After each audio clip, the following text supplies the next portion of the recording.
On tonight's broadcast, a murderer on the loose in Kansas, gas prices finally drop. Lars Larson broadcasts on campus, and of course we'll have your weather forecast and a look at sports. All that and more right here on the Beaver News.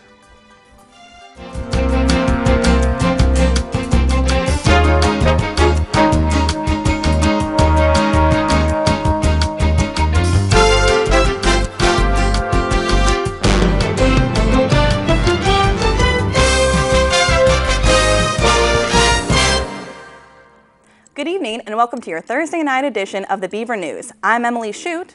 And I'm Andy Clark.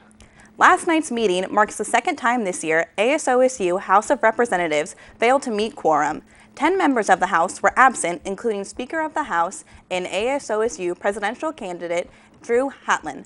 Hatlin was campaigning at the time of the meeting and said he would personally chair next week's meeting to ensure quorum is met.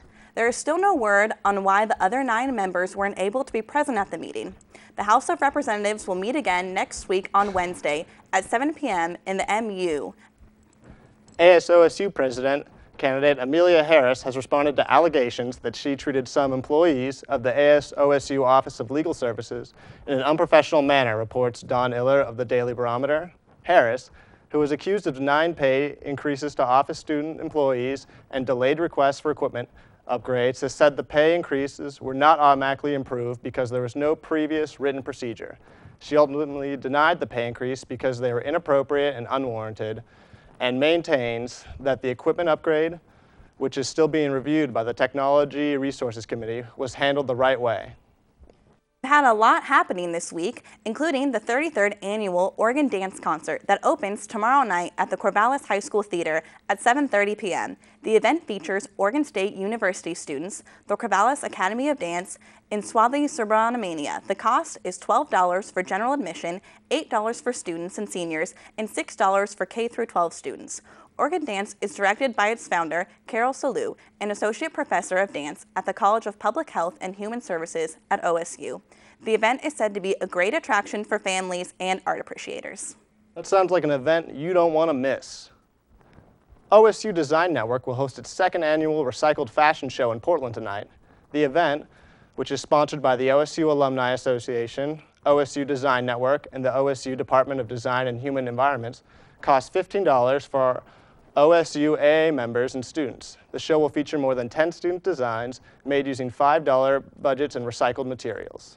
If film festivals are more your style, then check out the Sustainability Film Festival this Friday from 6 to 9 p.m. in Gilfillan Auditorium on campus. The cost is free, and the film that we'll be showing is called The Greenhorns, which follows farmer, filmmaker, activist Servan von Treuschner Fleming as he spent 2 years traveling around America, meeting and mobilizing a network of revolutionary young farmers resettling the land. For more information about the event, contact Becky Rubenstrunk at the Student Sustainability Initiative. Speaking of sustainability, a new report authored by researchers at Oregon State and other universities in Germany, Austria, Switzerland, and France has determined that the new global move to produce more energy from forest biomass is unsustainable and will increase greenhouse gas emissions. In Global Change Bioenergy, a professional journal in which the report was published, the scientists claimed that producing energy from forest biomass would deplete in-soil nutrients, increase the risk of erosion, and raise costs of bioenergy. Summer is just around the corner, so if you need to become a certified lifeguard and are in the Corvallis area, then you're in luck. This Sunday, from 10 a.m. to 6 p.m., the Dixon Recreation Center will be teaching a course that trains lifeguards to act with speed and confidence in emergency situations, both in and out of the water. The class will be taught in the Dixon Upper Classroom and Pool, and costs $135 for Oregon State University students, $145 for OSU community, and $155 for the general public. For more information or to sign up for the class, please see the Recreation Services desk in Dixon. Oregon State's Central Oregon Cascade campus is expanding its academic programs this summer. The school will now offer 2 new graduate teaching degrees in advanced mathematics and integrated science for K-12 educators. The programs are intended to complement already existing teaching degrees in language arts and social studies.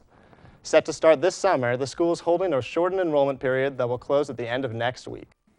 In conjunction with the National Take Your Sons and Daughters to Work Day, Oregon State University is hosting Bring Your Kids to Campus Day on Friday, April 27th. Register in advance and each child in your family will receive a reusable lunch bag with a snack and coloring pages. Parents must remember to remain with their children at all activities unless otherwise noted. Bring your kids to campus to show them where you spend the day.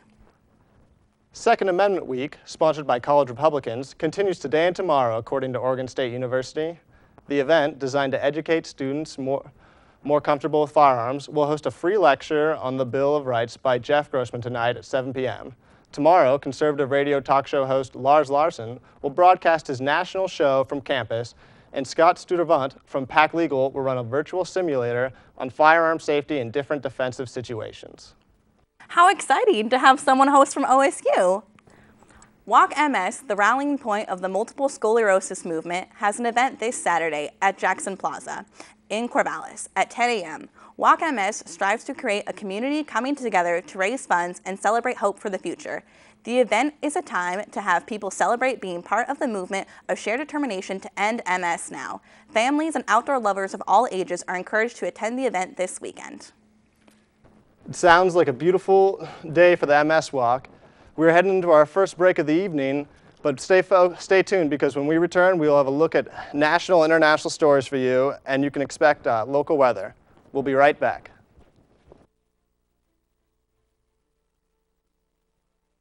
Beaver News right here on KBVR. According to CNN, at the Portland International Airport on Tuesday in Portland, Oregon, 50-year-old John Brennan decided to protest being searched by screeners by stripping off all of his clothes and saying, quote, "See, I don't have any explosives," end quote. TSA officials then called the police and Brennan was handcuffed and taken to county jail, where he now faces charges of disorderly conduct and indecent exposure. A convicted murderer and kidnapper remain loose after escaping from jail in Kansas early Wednesday, CNN reports. The two escapees are Eric James, a convicted kidnapper, and Santos Calera Morales, convicted murderer. They are thought to be armed and dangerous, with their location still unknown, although suspected in the Kansas area. Two other prisoners who escaped with them on Wednesday have been apprehended and returned to prison. In a story equally as tragic, a body found Tuesday in California is that of Brittany Kilgore, the missing wife of a deployed Marine, reports CNN. Kilgore, 22, was last seen alive Friday night when she left her apartment with 45-year-old Marine Staff Sergeant Luis Perez. Kilgore had recently filed for divorce from her husband, Marine Lance Corporal Corey Kilgore, who was serving with an artillery unit in Afghanistan's Himla province, but then left for the United States when he learned his wife was missing. Two people are in custody in connection with the case. One is Perez, who was arrested on charges of possession of a stolen assault rifle. The other in custody is Jessica Lynn Lopez, 25, who was found at a Ramada motel near the San Diego airport after paramedics responded to a call for help. Her relationship to Kilgore is still unclear, but authorities found Kilgore's body based on leads stemming from Lopez's arrest. Investigators returned to North Carolina Pond today to continue a search for missing Fort Bragg soldier, reports CNN. Kelly Bordeaux went missing early Saturday after receiving a ride home from the Froggy Bottoms bar. One of the last people to have known contact with Bordeaux was a convicted sex offender. Bordeaux's mother told police that her daughter was spooked while someone was driving her home and does not believe her daughter made it home safely. Police are still investigating and are asking anyone with information to please come forward. CNN's Barbara Starr reports that more resignations are expected in Secret Service today and tomorrow. The Secret Service, which has been rocked by a prostitution scandal in Colombia, has recently had 3 members lead the agency. 11 members of security team Protect the President and other top officials have been linked by the agency to the controversy. President Obama has said he expects rigorous investigation of the incident. All members under investigation have been placed under administrative leave with their security clearances revoked. A review board will probably be created to investigate if the incident is isolated or a part of a broader agency culture. Let's now go to a look with our weather with Cassidy.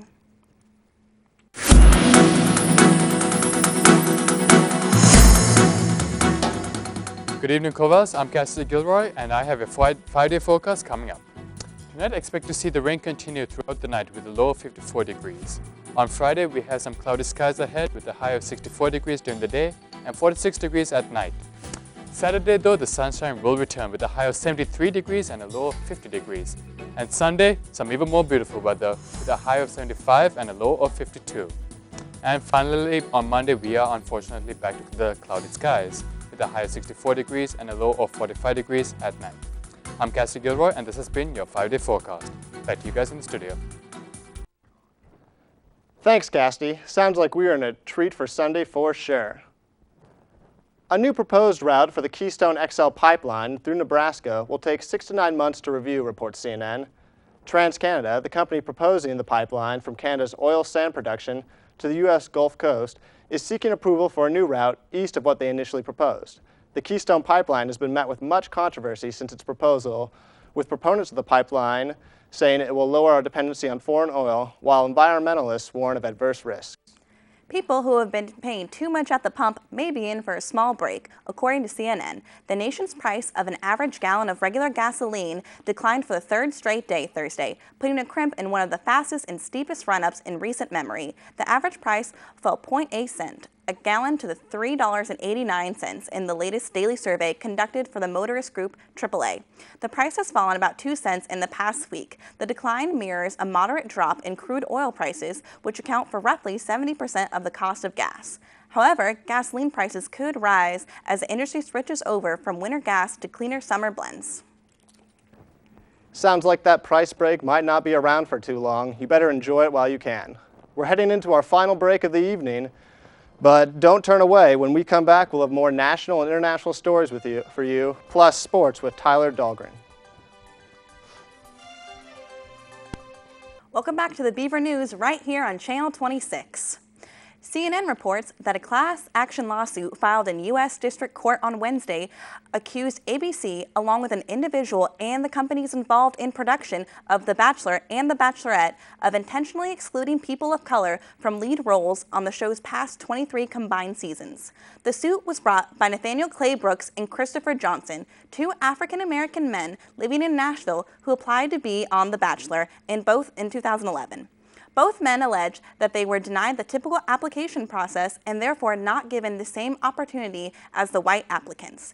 ABC declined to comment on the suit, while another defendant, Warner Horizon Television, called the complaint, quote, baseless and without merit, end quote, in a statement to CNN. The plaintiffs are seeking punitive damages on their behalf in addition to an injunction mandating that ABC and the other defendants consider non-white applicants for the two lead roles and develop policies to ensure casting occurs without consideration of skin color. CNN reports that the popular Pictionary-style game Draw Something that was purchased a few weeks ago from creator OMG Pop by Zynga now has been updated with more features. Players of the game can now save pictures and share them on Facebook and Twitter directly through the app, as well as being able to chat with each other after the completion of each round. You can check out the new Draw Something features now by updating your copy of the game. In international news tonight, Pakistan is communicating with the Yemen and Saudi Arabian government before deciding when to deport the bin Laden family members back to their homeland, reports CNN. The 3 wives and 2 daughters of Osama bin Laden were released from detention on Tuesday, but still have no sign of leaving the Islamabad house where they were held. A judge earlier this month ordered the women to be deported after serving time for a legal stay in Pakistan. 2 are from Saudi Arabia and 1 is of Yemen. Yemen officials have pushed for the return of the Yemeni widow, while authorities in Saudi Arabia have declined to comment on the matter. Rupert and James Murdoch have been summoned to appear before an independent British inquiry into journalistic ethics, reports CNN. The inquiry is prompted by phone hacking at Murdoch's now-defunct News of the World tabloid. The announcement of the Murdoch's meeting before the inquiry came in connection with 3 more arrests in an investigation of alleged bribing of police and officials. The News of the World paper was shut down last summer after public outrage at the amount of wiretapping used on celebrities, crime victims, and politicians to find stories. 3 men convicted of a gang shooting that left a 5-year-old girl paralyzed in London were sentenced to life in prison today, reports CNN. Thusha Kamaswan, whose last moments before the shooting were caught on tape, will be in a wheelchair and need care the rest of her life, say parents. The three were apprehended by police after they reviewed 700 hours of closed-circuit footage taken from 150 different cameras. Two of the men must serve 14 years before they are eligible for parole, while the third must serve 17. Such a tragic story for a young girl. For some positive news, let's go look at Tyler for the sports.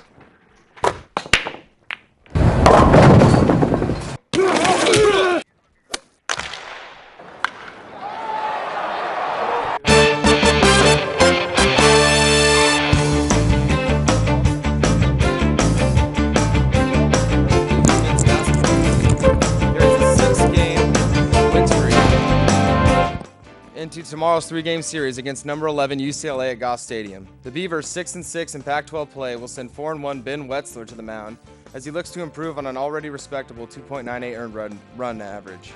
First pitch is slated for 5:35 p.m. Congratulations to men's assistant baseball coach Pat Bailey for receiving the Ethics in Coaching Award from the American Baseball Coaches Association. The award is given to only one or two collegiate coaches across the nation who represent the highest standards in sportsmanship, integrity, character, and ethics. Way to go, Pat. And finally, Beaver softball looks to rebound after a week in which they went 1-4 in a quintet of Pac-12 games against top 15 rivals. The 24th ranked women will host the penultimate Pac-12 home series beginning tomorrow at 3 p.m. against number 9 Washington. The two teams will follow up tomorrow's matchup with 12 o'clock games both Saturday and Sunday respectively. Oregon State, now 24-17 this season, is off to their best start since the 2007 season, their last NCAA tournament appearance. That's all the news we have for you tonight, but be back with us on Monday for our 7 p.m. show. Have a great weekend, everybody.